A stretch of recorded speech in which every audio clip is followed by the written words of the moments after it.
Prata. Esse aqui é o Oestcast, o podcast da revista Oeste. Certo? Meu nome é Alexander Waverly, seção 1 da Ancon. Já está sabendo já, né? É uma coisa que estava secreto ainda, mas já foi revelado. Agora já foi revelado. E o nosso convidado hoje é o Major Palumbo, que é bombeiro e vereador agora, né? Já faz tempo, já não? Não. Eu tenho quase 7 meses que eu assumi o mandato. Eu estou aqui com o Guilherme Lopes, que é repórter, está me ajudando hoje aqui. E, Major, é um grande prazer estar com você aqui. Posso chamar de você, né? Lógico, imagina.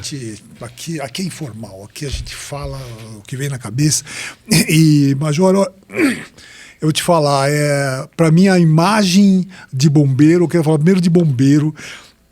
A imagem de bombeiro que eu tenho na cabeça é aqueles bombeiros de Nova York que olharam para cima do World Trade Center, sabendo que ia cair, e falaram, vamos lá salvar quem dá ainda.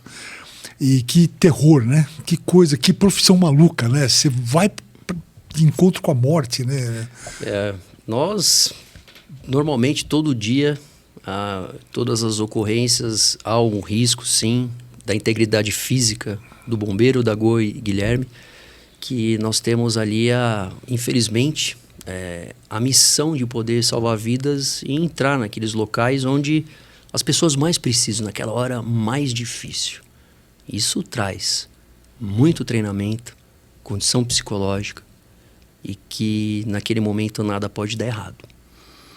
E graças a Deus nós temos mais vitórias do que, infelizmente, derrotas. E, normalmente, quando elas acontecem, elas são derrotas que fogem da nossa missão, do nosso propósito. Estão fora de nossas mãos. Então, a gente tem que entender isso, que as pessoas precisam, naquele momento, de um serviço público onde as pessoas vão se arriscar porque elas estão em perigo. E o bombeiro faz isso. Major, quanto tempo na corporação? Quase 29 anos. Nossa. No Corpo de Bombeiros. Muitas ocorrências, muitos casos de incêndios, resgates, salvamentos. Um grave que eu acabei atendendo vai fazer 10 anos, que foi o incêndio do Memorial da América Latina. Juntamente com toda a equipe, nós passamos maus bocados ali, mas graças a Deus também ninguém ficou para trás e a vida segue. Mas essa memória eu não esqueço. O que aconteceu de pior nesse dia? Nesse dia, era uma sexta-feira, teve um incêndio na casa de máquinas. E eu lembro de entrar naquele local. Eu sempre, quando menino, ainda visitava o Memorial da América Latina. Sempre gostei dali. E o destino me colocou num incêndio lá dentro. E a grande quantidade de fumaça, eu via aquela tapeçaria da Tomiotaki, linda, né? Que ela foi consumida pela chama, eu a vi queimando. Uma grande labareda pegou a gente de surpresa lá dentro. E os bombeiros a gente teve que abandonar o prédio, que as línguas de fogo saíam pelas treliças metálicas. Inclusive foi o caminho que eu escolhi para sair. Mas, depois, a gente conseguiu resgatar 2 bombeiros nossos que ficaram lá dentro, combatendo o incêndio, que não conseguiram sair. Passaram uns maus bocados na UTI, do Hospital das Clínicas, mas estão bem hoje. E ficou a lição de bons equipamentos, de bons procedimentos. Hoje também, infelizmente, já faz tanto tempo da Boate Kiss. Também. É um aniversário triste que o Brasil, infelizmente, acabou assistindo. E todos esses episódios, eles servem para que a gente possa ter a experiência para a mudança de legislação e principalmente dos procedimentos. O que eu acho, eu acompanho o Twitter dos bombeiros, aqui acho que é só São Paulo, né? Eu acho incrível aquilo, porque você fica sabendo na hora o que está acontecendo, né? E cada vez que está assim, são 2 da manhã, sei lá, nenhuma ocorrência. Eu falo, nossa, cara, a gente está numa das maiores concentrações urbanas do mundo e não está acontecendo nada agora.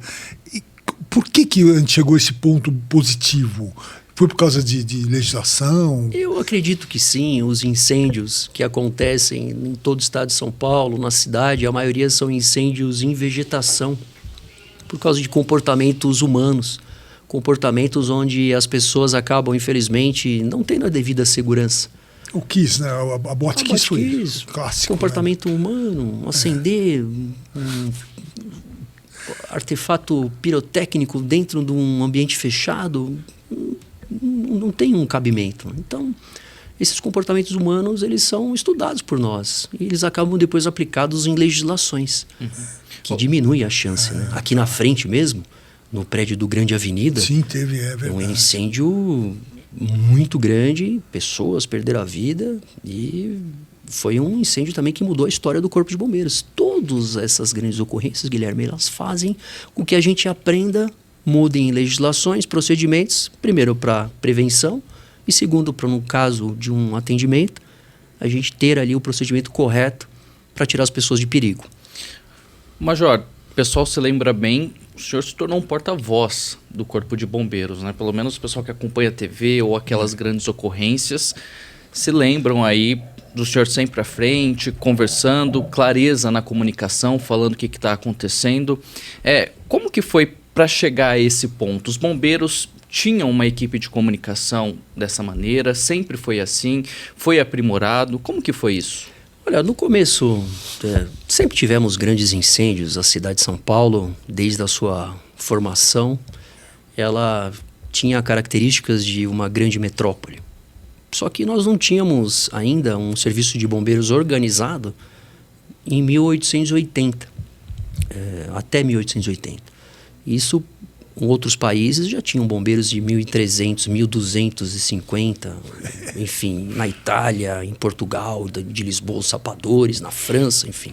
Sempre tiveram. E os europeus que aqui... Por que eu tenho que sair da cama 2 horas da manhã para fazer uma fila e pegar um balde e apagar o incêndio? Então, daí foi criado. E os incêndios sempre aconteceram na cidade e chamaram a atenção.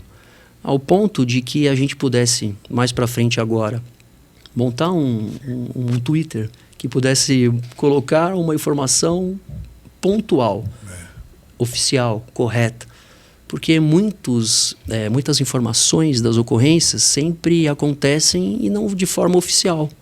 Fakes, pessoas que morreram, enfim, isso não é legal para a corporação. Então a corporação entendeu, desde o edifício Joelma, e a tragédia, 30 anos ali, e também vai fazer 30 anos por causa do 74 e o do Andraus, de 72, que fez 30 anos, no ano passado. Nós verificamos que essas ocorrências elas tinham que ter alguém, né, para que pudesse falar a respeito daquilo que estava acontecendo, porque o clamor é muito grande. Então, um incêndio, um resgate, um salvamento, uma enchente, elas são ali ocorrências que as pessoas ficam muito preocupadas. E elas sabem que tem ali alguém atendendo. Agora, ela atendendo, eu gostaria de saber sobre as vítimas. Quem são? Se tem vítima, eu gostaria de saber, por exemplo, de como evitar essa tragédia. Então, o nosso trabalho na comunicação do Corpo de Bombeiros foi esse. E é algo que desperta a curiosidade das pessoas, né? Para que a gente pudesse explicar o que acontecesse naquela devida emergência e também que a gente desse uma mensagem de prevenção. E essas mensagens são sempre muito bem-vindas, porque a gente acaba ensinando, dando um lado positivo diante de uma tragédia, de algo que a pessoa possa se precaver e não ter ali um envolvimento futuro. Então, eu acho que a mídia e o Corpo de Bombeiros precisam andar juntos. E uma pergunta bem besta agora, bem básica, que é, vocês, vamos dizer assim, a função mais conhecida de vocês é combater incêndio. E por que chama bombeiro? Por causa do corpo de bomba das viaturas, né? As bombas de incêndio que captam água dos tanques e acabam bombeando com uma grande pressão para os locais de incêndios. Mas com um nome pequeno para uma atividade tão grande, né? Porque vocês fazem muito mais, né? Então, eu acredito que em 1880 era só o primeiro tipo de trabalho que o Corpo de Bombeiros teve aqui em São Paulo. Mas hoje a adaptação que a gente precisa ter naquilo que a sociedade necessita, ela é muito grande. Porque senão estaríamos ainda só apagando incêndios. E hoje o incêndio é a 3ª ou 4ª atividade de responsabilidade dos atendimentos. Quais são as primeiras? Acidentes de trânsito, Sim, batidas de carro, atropelamentos, quedas de moto nos grandes centros. Atropelamento é com vocês também? Também. Com vocês, com os bombeiros. E com os bombeiros. Eu nossa, agora numa outra função, mas a gente deixa os bombeiros, eu costumo sempre falar para os amigos, mas o Corpo de Bombeiros nunca sai daqui. Ô Major, em qual momento da sua carreira, da sua vida, que houve essa virada de chave? Sair dos bombeiros, entrar na política, se tornar vereador, como que foi isso daí?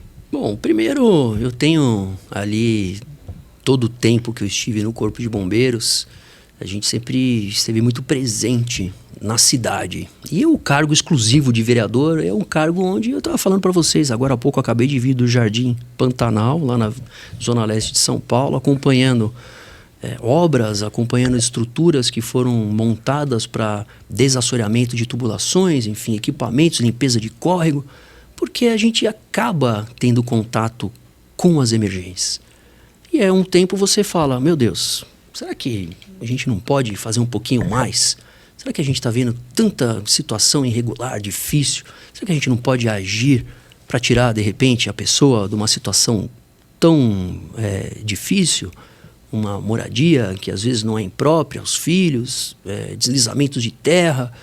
E ao ponto que o primeiro e o maior incentivador foi o Capitão Derrite. Ele hoje é secretário de Segurança Pública, foi eleito deputado federal em 2018. Entrevistado aqui pelo SQS. E vocês trabalharam juntos? Trabalhamos. Então, em 2018, era o Capitão Palumbo e o Tenente Derrite. Então, nós éramos da comunicação do Corpo de Bombeiros, sempre operamos o Twitter. Essas informações eu fico contente que o senhor acompanha e que tem um bom relacionamento. E o Derrite, depois de eleito, falou, a gente precisa ter um grupo político. Um grupo político onde nós temos os nossos valores. As nossas conquistas da polícia, do Corpo de Bombeiros, da família, dos bons costumes do cidadão de bem. Como que nós vamos fazer? Vamos tentar. Então, a gente foi pelo partido. Infelizmente, não houve ali, apesar que foi uma votação boa, mas acabei não entrando, eu fiquei de suplente do Arnaldo Faria de Sá, vereador. Qual partido que é? PP. PP, tá. E a partir do momento que, infelizmente, aconteceu do vereador Arnaldo Faria falecer por causa aí de todos os problemas que ele tinha de saúde, eu estava em casa. O que nós vamos fazer hoje que eu estou de plantão? Estava no outro dia. Bom, eu vou já pensando o que eu ia fazer, de repente, teve a ligação, o Arnaldo acabou de falecer. Você vai assumir a cadeira. Então, eu até então não tinha... Não, tudo bem, tinha concorrido, mas eu fiquei suplente. Então, aconteceu de eu assumir a cadeira. Mas já preparado com as pautas, com as ações que a gente acha importante, que possa ajudar a cidade de São Paulo. Nasci aqui, cresci aqui, atendi a todos os bairros, conheço a cidade inteira. Então, para mim, é um desafio. Mas o desafio maior foi a última vez que eu tirei a farda do Corpo de Bombeiros. Imagina. Foi muito tempo, né, na corporação, né? Muito tempo. E com muito empenho, com muito carinho. E acho que percebe-se, né, eu agora fora, mas a gente sempre fala com muito carinho da nossa Polícia Militar, do nosso Corpo de Bombeiros, das forças vivas da sociedade que podem mudar as cidades, as realidades das pessoas. Existem políticas sérias e eu me enquadro nessa. Entendi. O senhor atualmente está no PP, que é o único representante do partido na Câmara, correto?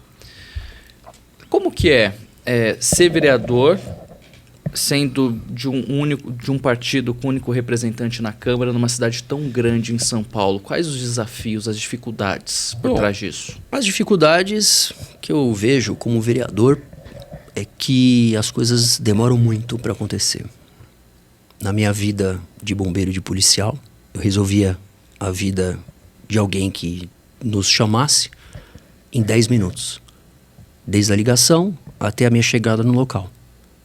Então, sempre temos que ter o objetivo de uma celeridade. As pessoas falam militares, né? Muitos, né, falam militares de um jeito, ainda mais hoje, né?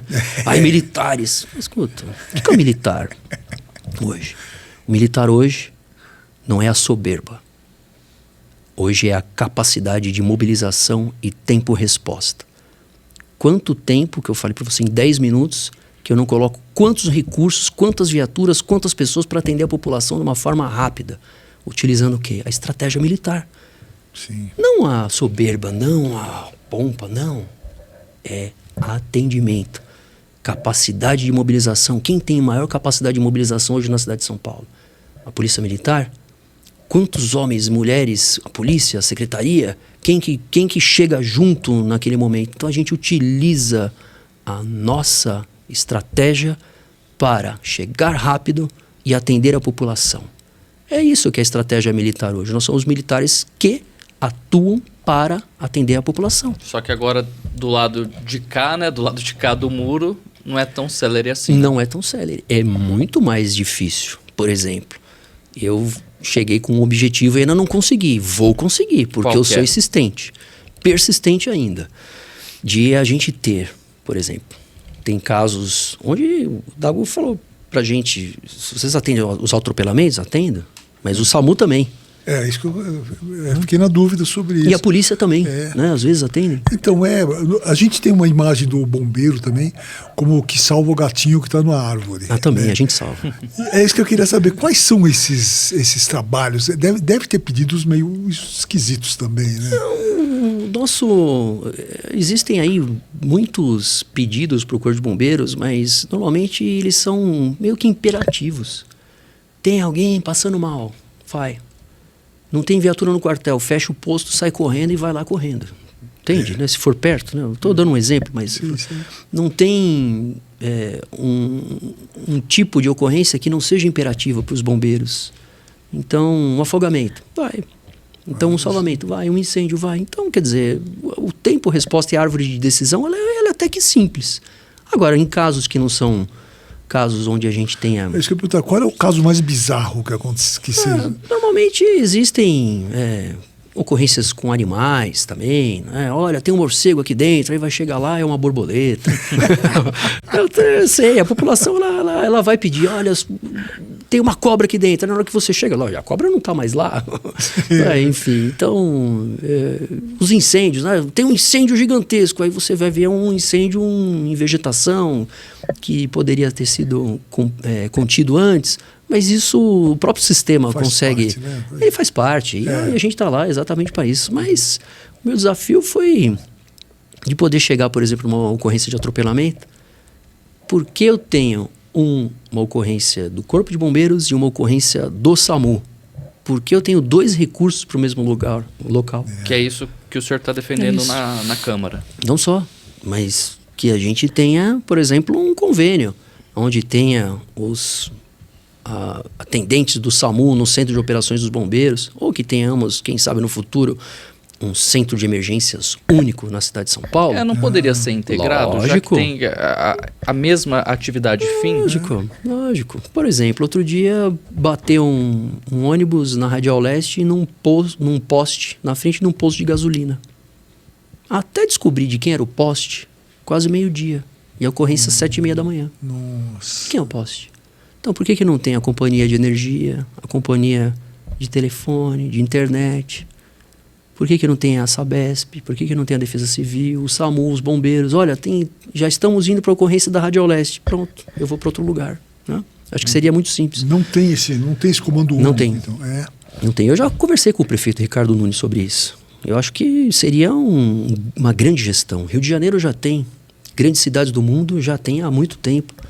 E não tem por que São Paulo ficar atrás, a maior metrópole do hemisfério sul.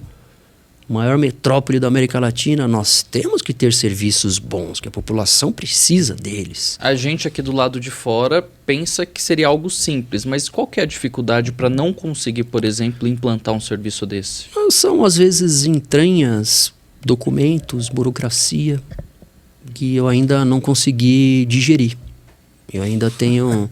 É a praga do Brasil, eu ainda fico... Burocracia... Assim, escuta, mas o documento já assinou já, por que você não assina? E você também não? Não, porque é o ano de eleição, porque... Mas o ano de eleição, e o que eu percebi na Câmara Municipal de São Paulo, é que existem projetos muito, muito bons de vereadores. E a gente não pode parar por causa de uma eleição, porque a cidade inteira não parou. E a gente precisa atender às demandas da população.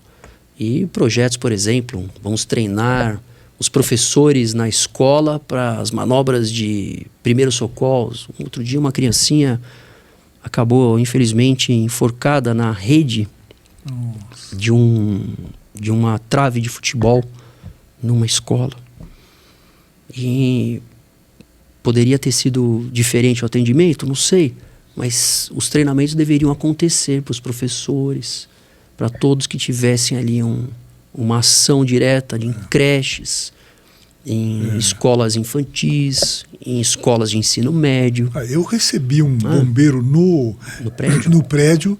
Foi incrível, cara, porque o que eu aprendi aquele dia e o que foi evitado a partir daquele dia, né, são recomendações básicas que a gente não pensa muito, né? E porque a segurança, eu sempre acho, assim, a segurança é do cidadão, o cidadão principal responsável. Sim. Se não der certo, aí chama o bombeiro, né? Não é, o bombeiro está aí, ele salva a gente. Tem que cada um ter sua... E esse dia foi incrível. Eu acho que também é uma coisa de, assim, uma rotina de instruções em condomínios seria... Eu acho que deve ter, né? Continuam tendo, tem sim. Mas o que seria ideal, talvez, é que fosse um conhecimento mais amplo. Por que as escolas não podem ter esse tipo de matéria curricular? Seria muito interessante. Já fui à Secretaria Municipal de Educação, muito bem recebido pelo secretário. O secretário, vamos colocar isso, vamos para frente, vamos colocar ali pelo menos a legislação. Mas a Câmara precisa fazer o seu trabalho da legislação para que possa ser sancionada e que coloque em vigor.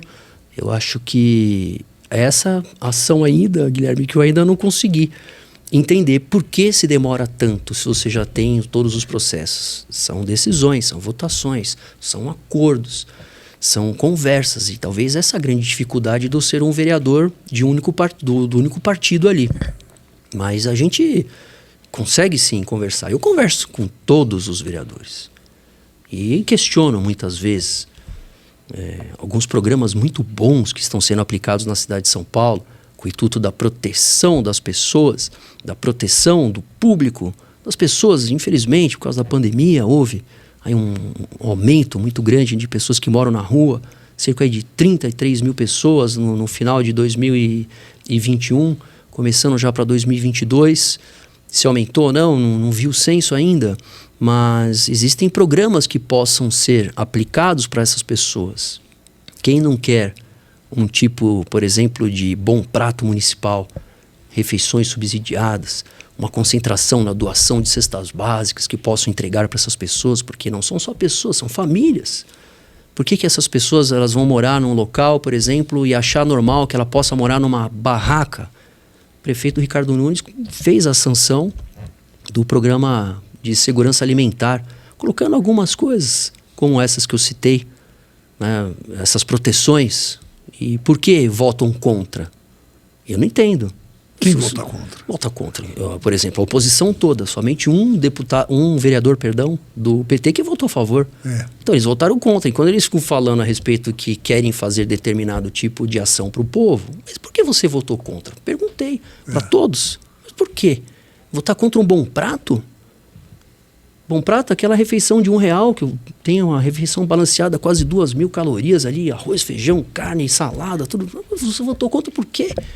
Onde ele é bom? Ele vai dormir aonde? Não pode dormir? Não, esses containers não podem. Como não podem? Ele pode dormir embaixo da ponte? Eu não acho justo isso com a pessoa. Se a gente tem uma cidade que ela tem condições, por que não colocá-los ali? E é isso que a gente vem buscando contra essas injustiças. Eu não acho que isso é normal, mas a gente não pode também somente ver as pautas que são as pautas do Major Palumbo. Eu preciso ver as boas pautas. Foi o que eu falei, olha, existem muitos bons projetos que precisam ser aplicados na cidade. Agora precisam ter ali a votação, o entendimento para que eles sejam aprovados e assim sendo aplicados na cidade. Os projetos de segurança alimentar e de habitação. O projeto de habitação é um projeto muito bem estruturado. Talvez o mais importante da história de São Paulo. Então, eu não vou votar a favor? Lógico. E se fosse da oposição? Pô, mas é o povo, você vai votar a favor, você vai votar contra, por quê? Eles deram alguma resposta? Respostas de, por exemplo, não, porque a pessoa, depois existem os programas de segurança alimentar, esse que eu citei, por que você votou contra? Porque eu não acredito que esse projeto possa funcionar. Mas qual parte dele? Olha, a parte de que eles possam, por exemplo, receber um dinheiro para que as pessoas voltem para sua residência, que é a Vila Reencontro. O que é isso? É um local, vocês podem ver alguns containers, algumas vilas de prédios que são apartamentos pequenos, que vão tirar as pessoas, principalmente ali da região central, Cracolândia, onde não estão nas suas faculdades mentais normais. Eles precisam de uma intervenção. Não é possível você deixar uma pessoa ali e achar que ela está normal. Ela não está. Ela precisa passar por um tratamento. Ela precisa ser readequada para entrar de novo no seu seio da família. Eu acredito que a família tem um peso fundamental, Guilherme. A família precisa estar ali presente na hora que a pessoa mais precisa. E se ela não está presente, a assistência social vai buscar a família dele. E depois a prefeitura vai pagar para a família para que ele possa ficar em casa, pelo menos naquele período até que ele tenha uma adaptação. Eu não acho que isso vai funcionar. Tudo bem, então se for uma orientação partidária, de ideologia, né, essas ações, né, nós temos ali muitas pautas que às vezes afastam as pessoas. E a gente está falando na maior cidade do hemisfério sul. O que eu queria, ainda dentro desse assunto, perguntar para o senhor, porque nos últimos anos a gente viu um acirramento, tanto ideológico quanto partidário. E parece que a gente... Parece não, né? A gente tem a percepção disso, que a gente caminha o seguinte: a oposição vota contra determinado projeto, mesmo que seja bom para a população, porque está votando contra o governo, na tentativa de atrapalhar o trabalho. O senhor, nesse tempo que está na Câmara, tem aí a percepção de que isso vai mudar, de que isso vai melhorar, ou vai continuar nessa coisa de um contra o outro só para atrapalhar determinado governo e parar de pensar no povo, que é o que a gente percebe que tem acontecido? Esses processos identitários, progressistas, talvez, eles acabam afastando as pessoas. Quando no final das contas nós tínhamos que abranger a todos. Porque muitas vezes quando a gente tem uma identidade somente de determinado grupo, que tem ou de gênero, de cor, de nacionalidade, de religião, então nós toda vez que temos algum confronto, ou nem precisa ser um confronto, mas eu não concordar, hoje em dia eu ganho um inimigo. E no final das contas eu vejo que a maior parte das situações que eu tenho, por exemplo, na Câmara Municipal de São Paulo, para que eu vou arrumar uma encrenca onde eu não preciso?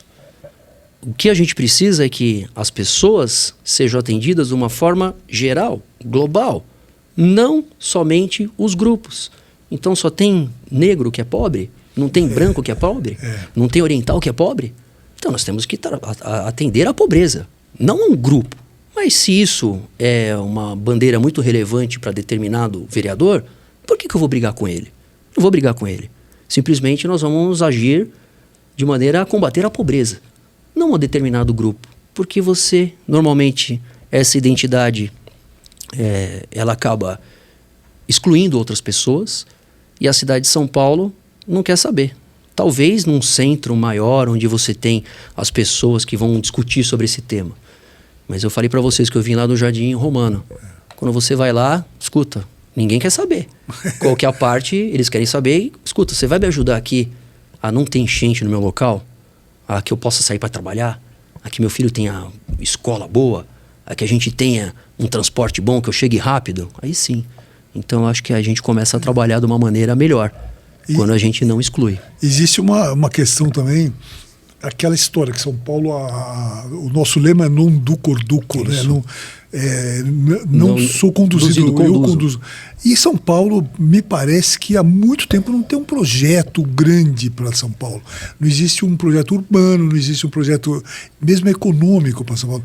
A impressão que me dá é que está sendo uma sucessão de band-aid, de sabe, soluções, tá um problema ali.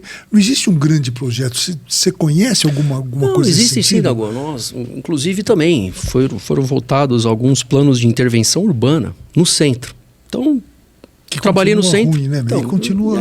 Vai ser aplicado. Vai ser aplicado. Para esse ano. Mas o ano passado também é o mesmo dilema. Então, eu estudei aqui em escola no centro. Eu trabalhei na Praça da Sé por 20 anos. Frequento o centro, ando de metrô, conheço tudo. Aí na hora que a gente fala, vamos fazer o plano de intervenção urbanística no centro. Fazendo o quê? Trazendo alguns serviços públicos para cá. Trazendo escolas, trazendo hospitais, trazendo teatros, trazendo, enfim. Vamos votar? Vamos. Quem votou contra? Eu perguntei, falei assim, escuta, vocês têm certeza? Mas eu atendi a ocorrência do prédio do Paissandu. O prédio que tinha ali um problema social grave. Acabou sendo totalmente ali destruído pelo fogo, desabou com pessoas lá dentro. Vocês juram que vocês não querem ajudar a fazer uma intervenção urbana? Não. Tudo bem, mas a própria oposição ao prefeito, ela não tem a sua maioria. E acabam votando contra, mas os projetos são aprovados. Mas às vezes eu fico pensando, por que você votou contra um negócio que poderia ajudar? É isso que, como bombeiro, eu não consigo entender e nunca vou entender. Porque tá bom o centro? Faz um certo tempo que eu não vou, mas eu sempre vivi uma época melhor no centro. Era um lugar agradável, um lugar... E hoje é aquele caos, né, cara? Caótico, mas eu vejo sujo. A mudança, não só do plano com o governador, com o prefeito, que eles têm que se conversar. E teria que conversar com o governo federal também. E esse caos está vindo para Paulista também. A Paulista, que sempre foi a nossa Quinta Avenida. A Quinta Avenida. Tal, e está virando um lugar sujo, um lugar... Mas eu estou aí otimista. O senhor avalia que nos últimos tempos a cidade de alguma forma foi abandonada para chegar nesse ponto? Eu não vejo um abandono, porque não é possível que nós vamos ter poder executivo, legislativo, o judiciário atuando numa cidade como a maior cidade da América do Sul, a maior cidade do hemisfério sul do planeta, nós deixarmos essas situações se acumularem para causar o caos. Duvido. Mas eu vejo que muitas ações poderiam ter sido feitas e que não foram. Então, por exemplo, o programa agora que nós vamos ter de habitação na cidade. O maior programa da habitação. E governos anteriores não fizeram nem 10% com apoio, sendo do mesmo partido, na prefeitura e no governo federal, onde tinha tudo na mão. E não conseguiam fazer. E hoje, essa política de habitação, ela foi abandonada. No final do ano foi feito o Conselho Municipal de Habitação. Foi a primeira vez que a esquerda perdeu. Por quê? Quem quer ficar pagando para morar num prédio no centro da cidade, naquelas condições que ele pode cair? Mas por que isso? Em algumas coisas eu fico preocupado, Guilherme. Por exemplo, chegam nas periferias as pessoas, por que... Escuta, eu tenho que pagar para fazer o cadastro na Coab? Como assim? Para fazer um cadastro?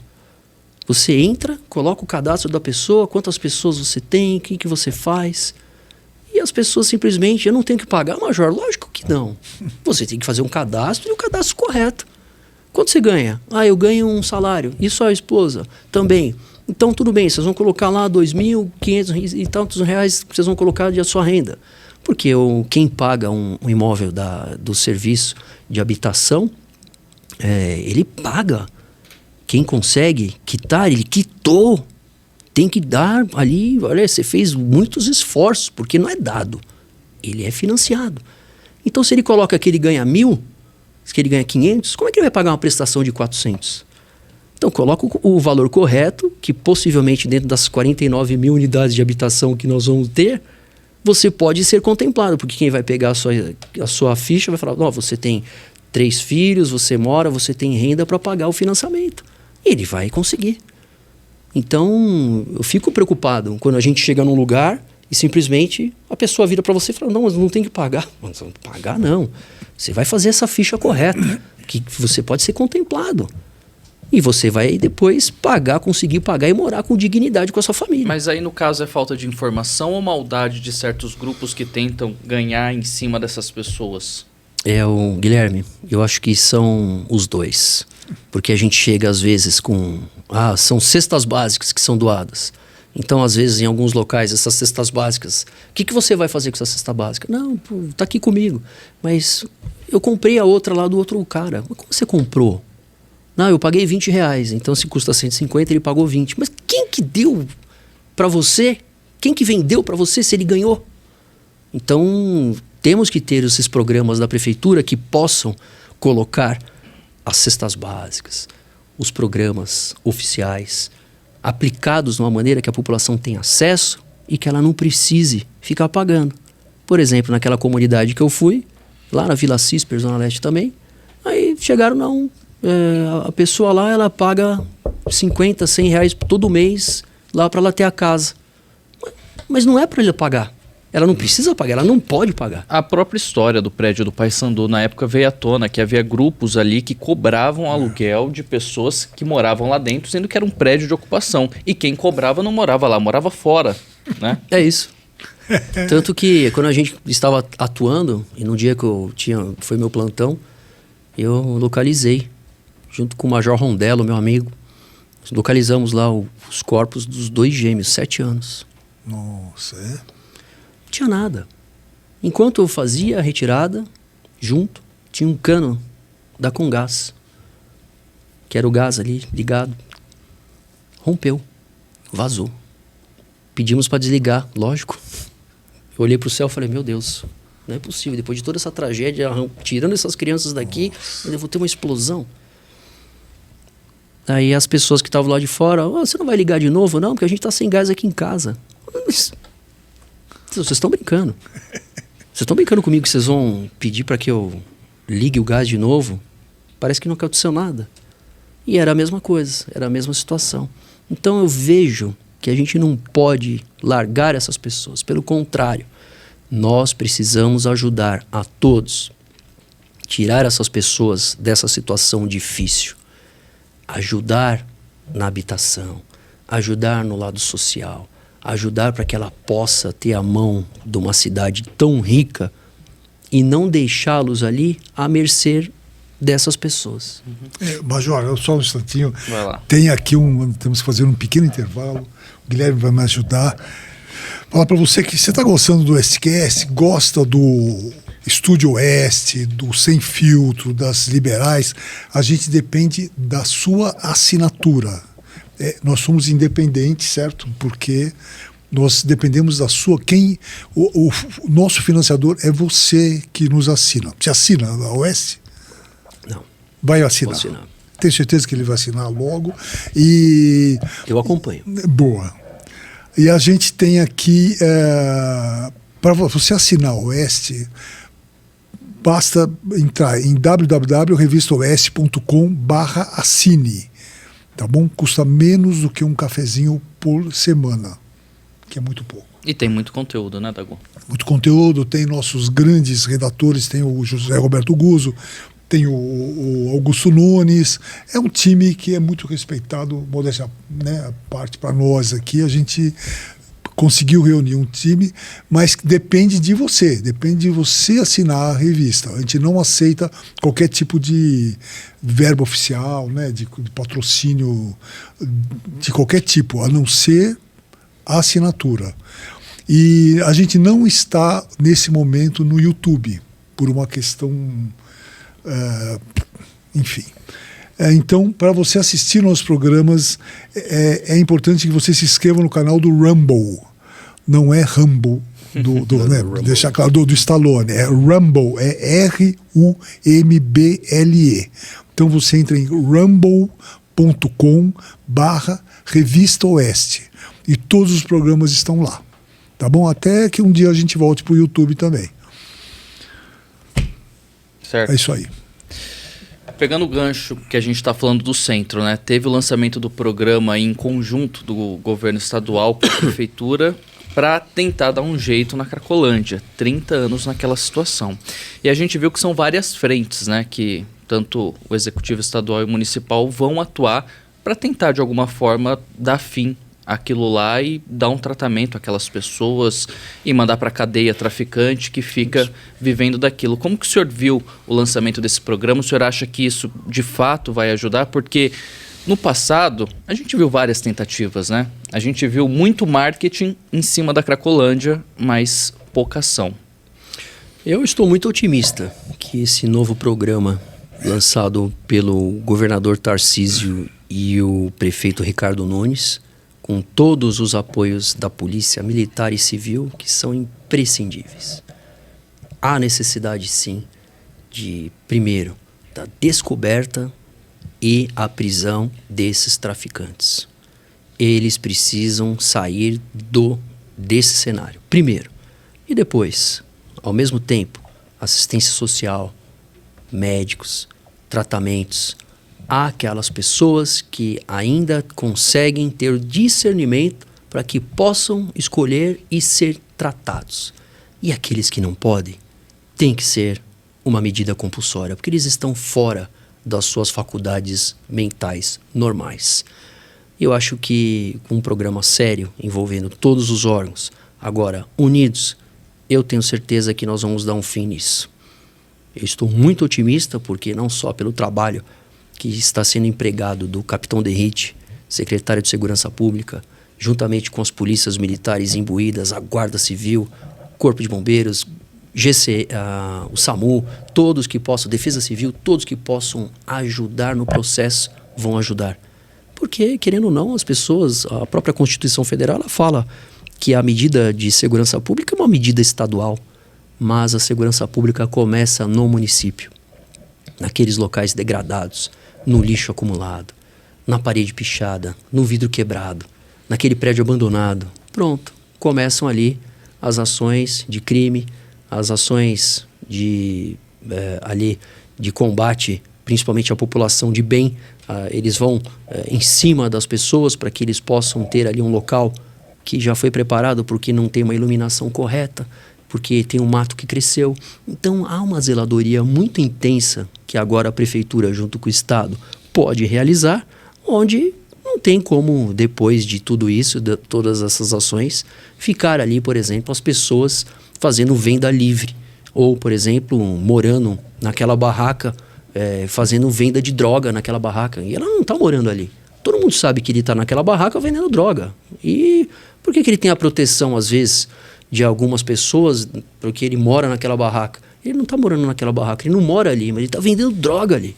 Então há um trabalho policial, e eu tenho certeza que essas medidas, elas vão surtir efeito, juntamente com todo o planejamento, essa intervenção urbana, esse plano de intervenção urbana do centro de São Paulo. Mas existe um interesse para que a Cracolândia continue ali. Senão não teria, não estaria. Talvez de traficantes, né? Por isso que eu acho que é o ponto principal.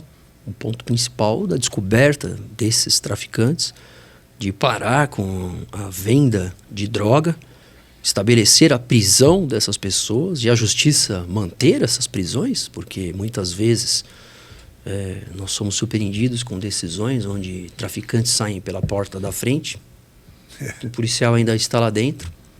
Eu mesmo. Acabei tendo ali uma ocorrência no centro de São Paulo com a minha esposa.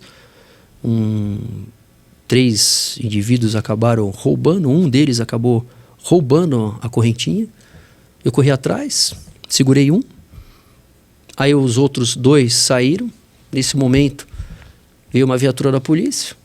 Foram presos. Chegamos na delegacia, foram presos, ok. E o furto? Desculpa, pelo roubo, 157, foi preso. Só que aí eu falei assim, será que eles vão sair? Aí o policial, o Cabo Bogé, falou assim, não, tem menor aí no meio. Eles estão presos por causa da corrupção de menores. Não pelo roubo. Ainda bem. Foi um policial preparado, um policial da Polícia Militar de São Paulo, muito bem treinado, e que ele teve ali a perspicácia. Não, nós vamos colocar assim, porque foi preso, foram buscar o menino, pegaram e ficou preso. Então, não tem jeito.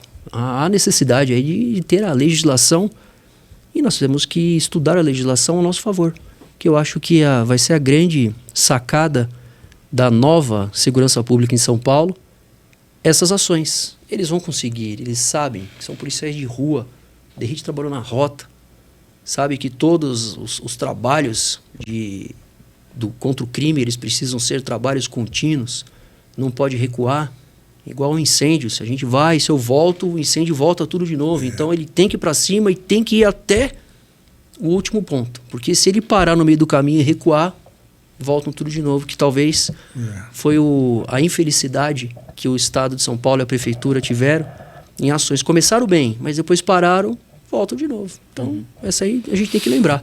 Parou, o incêndio volta de novo para cima de você. Aqui mesmo o Derrite falou pra gente que quando ele assumiu a secretaria, ele meio que se assustou em relação ao problema da segurança pública no estado de São Paulo. Tanto em questão de efetivo, do salário que a gente sabe que é um dos piores do Brasil. E ele não soube dizer o porquê que a segurança pública no estado ficou desse jeito. O senhor, que até pouco tempo, né, vivia aí diariamente dentro do bombeiro e ainda tem muitos contatos lá. O que atribui a isso? Ao estado de São Paulo, o estado mais rico do país, ter chegado nessa situação em relação à segurança pública? Talvez políticas erradas que foram aplicadas de uma maneira a não proteger o cidadão de bem, e sim proteger aquele que é o criminoso. Essa política ainda é muito presente no nosso país. E eu vejo que, pelo menos aqui, ela não vai prosperar. Porque a gente precisa proteger o cidadão de bem, e não o criminoso. Você vê que a população já está cansada disso, né? Já. Eu acabei de receber no grupo da rua. Olha, tem uns caras aqui, estavam forçando o portão. Então, quer dizer, a população daqui a pouco, o que vai causar em alguma pessoa que às vezes ela está já cheia disso? Vocês já foram na rua Santa Efigênia? Sim. Na Santa Efigênia, os lojistas estão desesperados. Estão dormindo nas lojas. Ao ponto de qualquer hora algum fazer uma besteira. Por causa das ações. Então a gente precisa agir. Eu tenho certeza que isso vai acontecer porque o foco foi mudado. Pelo menos aqui. O foco é o cidadão de bem. E não a pessoa que acabou cometendo o crime, o criminoso.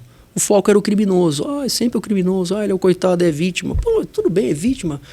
Eu acabei de vir lá que eu falei para vocês, vou muito nas periferias, ando em todo lugar. Muita gente trabalhadora em todo lugar. Por que ele foi escolher esse caminho? Então, se ele escolher esse caminho, ele tem que ser ali atendido conforme a legislação o define. E eu só espero que a legislação também, os poderes constituídos, possam entender que nós estamos numa situação diferente e que eles tratem da maneira pesada da lei aqueles fatos, aqueles fatores que possam causar ali essas dificuldades que a gente tem na legislação quando são aplicadas. Major, a gente já está chegando no final aqui. Eu queria fazer só uma última pergunta, que agora o senhor está dentro do cenário, né? Qual a sua perspectiva para as próximas eleições municipais em São Paulo?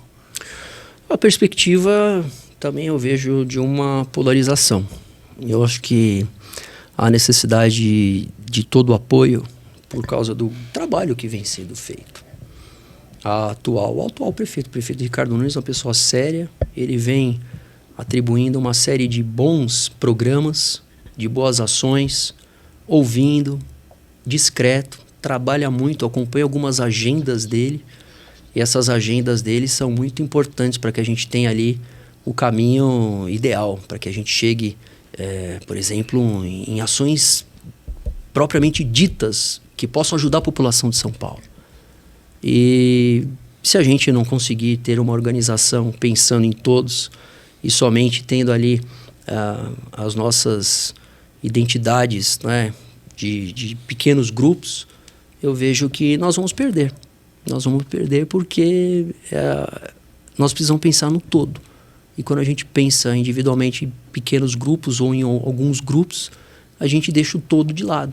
E aí podem acontecer as ações de problemas sérios como o da Cracolândia, da habitação, da segurança alimentar, algo que vem sendo combatido, e muito bem combatido, na minha opinião, pelo prefeito de São Paulo. É isso aí, né? Major, muito obrigado aí pela sua presença. Eu sou fã dos bombeiros, sempre fui. E já cheguei até a ter uniforminha de bombeiro quando era criança. Porque toda criança tem isso. Né, meu? Porque são nossos heróis, né? São os caras que estão dispostos a tudo para salvar a gente, né? E muito obrigado pela sua presença, viu? Obrigado ao Guilherme também por ter vindo. E as portas são abertas aí, para quando quiser dar algum recado, quando quiser... Não, excelente, excelente. Eu vejo uma grande ação e eu acho que há necessidade de uma organização. Uma organização com o objetivo da gente tomar conta, literalmente, da população de bem e das pessoas que precisam dos bons serviços, não só na cidade, no estado, no nosso país. E eu agradeço demais a oportunidade de estar aqui, acompanhando sempre a revista, e eu tenho certeza que nós vamos ter aí um futuro muito melhor na nossa cidade, para que a gente tenha a nossa população sempre a melhor acolhida. Deus te ouça, Major. Muito obrigado. Se você vai assinar agora a revista Oeste também, logo que sair daqui. Sim. E muito obrigado a você que nos acompanhou. E Riptayô tá aí para vocês todos. Roda a vinheta. Tchangaran, tchan, tchan, tchan, tchangaran, tchan, tchan.